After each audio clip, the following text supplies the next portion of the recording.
বাড়ির মধ্যে জানি রেপ করে যাও বলতে রয়েছে।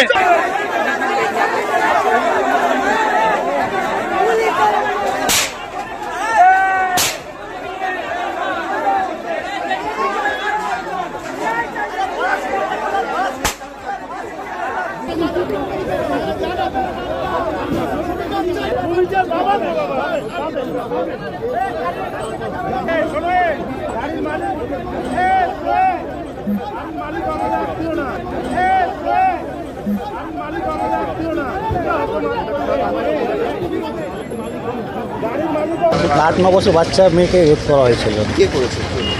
রোব বলেছিল, রহিমা ভাই। রহিম এখানে ওই সামনে বাড়ি থাকে। হ্যাঁ, এর বাড়ি এটা আছে।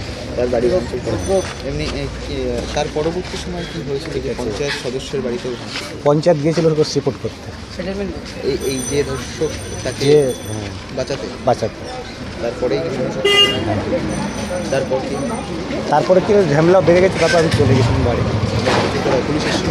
হ্যাঁ, রাত্রে পুলিশ, রাতভর পুলিশ ছিল। লোক থাকে ছোটো বাচ্চাকে নিয়ে উল্টো পাল্টা কাজ করেছে, ও বাচ্চাটা সব কিছু বলে দিয়েছে বাড়িতে গিয়ে, ঠিক আছে। তারপরে আরও বাচ্চা থাকে এই পাড়াতে, এই পাড়া মেম্বার এর সাপোর্ট করতেছে, ঠিক আছে। আমরা কালকে গিয়েছি এখানে, তো ইট ফিট ফেলে মারতেছে যে ভিক্টিম আছে, হ্যাঁ, ও সাপোর্ট করতেছে।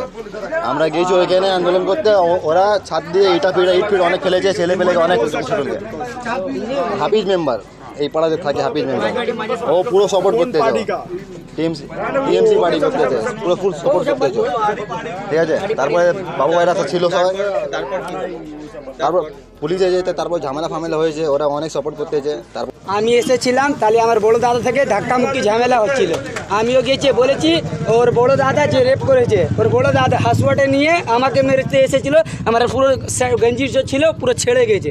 আমরা বলেছি, ওরা এসেছে মারতে, পুরো উপর থেকে ইটগুলো চালিয়েছে, ফের আমরাও চালিয়েছি। ফের ওখান থেকে পালাপুলি হচ্ছে, অ্যাসিডটা বের করে মানে আমাদের উপরে ফেলছিল, আমরা পালিয়েছি। ওখান থেকে স্যার ফের এসেছি, স্যারকে বলেছি দাঁড়াও, এখানে ভিড় একটু হয়ে যায়, ওদেরকে আরোপিটাকে নিয়ে যাবো আমি। হ্যাঁ, সেটা ভিতরের মধ্যে 1 ঘন্টা থেকে ক্যামের পুলিশের বিচার হচ্ছিল। আর যে মেয়ের যার সাথে বাচ্চিটা বিচার করছিল, মেম্বার হাফিজ মেম্বার আছে, ওইখানে বলছে সেটেলমেন্ট হচ্ছিল টাকার জন্য। এই যে দোকানদার, তার দোকানের মধ্যে ক্লাস 2 এর একটি বাচ্চা মেয়ে তাকে অত্যাচার করলো, দর্শন করলো। এই ঘটনা সেই মেয়েটি বাড়িতে গিয়ে যখন তার বাবা মাকে বললো, বাবা মা পঞ্চায়েত সদস্যের কাছে গেল, তৃণমূলের পঞ্চায়েত সদস্য, সে উল্টে এই ঘটনা তাদের পাশে না দাঁড়িয়ে ধামাচাপা দেওয়ার জন্যে, আজকে টাকা পয়সা তাকে দিয়ে মিটিয়ে নেওয়ার জন্য, চেপে যাওয়ার জন্যে তাদের কাছে বলতে থাকে। এবং এই মেয়েটির বাবা মা তখন এলাকার মানুষকে বললে এলাকার মানুষ ক্ষিপ্ত হয়ে যায়, তারা থানায় গিয়ে বিক্ষোভ দেখাচ্ছে। স্বাভাবিকভাবেই এই রৌপালি, উনি হচ্ছেন এলাকার নেতা, দাপুটে নেতা, এরাই ভোট লুট করে।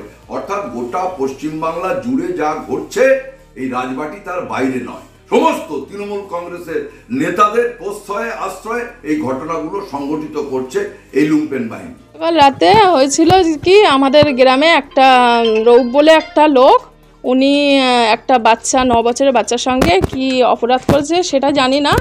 এবারে আমার হাজব্যান্ড মেম্বার, এখানকার সদস্য, ওনাকে ফোন করে ডাকা হয়েছে, উনি গিয়েছে। যাওয়ার পরে উনি যে আর কি যার মেয়ের সঙ্গে ঘটনাটা ঘটেছে উনি সব খুলে বলার পরে উনি, আমার হাজব্যান্ড কী করলো, বাচ্চাটা নিয়ে একটু আদর করে, ওখানে একটু কেঁদে আদর করে বলল কি, এখন তো প্রশাসনের হাতে দিতে হবে তুলে, আমরা কিচ্ছু করতে পারবো না। তারপরে আইসির কাছে ফোন করলো আমার হাজব্যান্ড। আইসি বলল যে আমরা শুনেছি, আমরা রাস্তায় আছি, এসে গেছি আপনাদের গ্রামে, ঠিক আছে আপনি আমাদের সাথে থাকেন বলে আইসি আসলো। আইসি যে দোষী ছিল সে পলাতক হয়ে গেছিলো। হ্যাঁ, সিপিএমরাই এসে এরকম করেছে, সব সিপিএমের ছেলে ছিল, সব কটাই ওরা পাঠিয়েছে, সিপিএমের লোকেরা টিএমসির ওপরে হামলা করেছে। আপনার স্বামীর নাম? আব্দুল হাফিজ,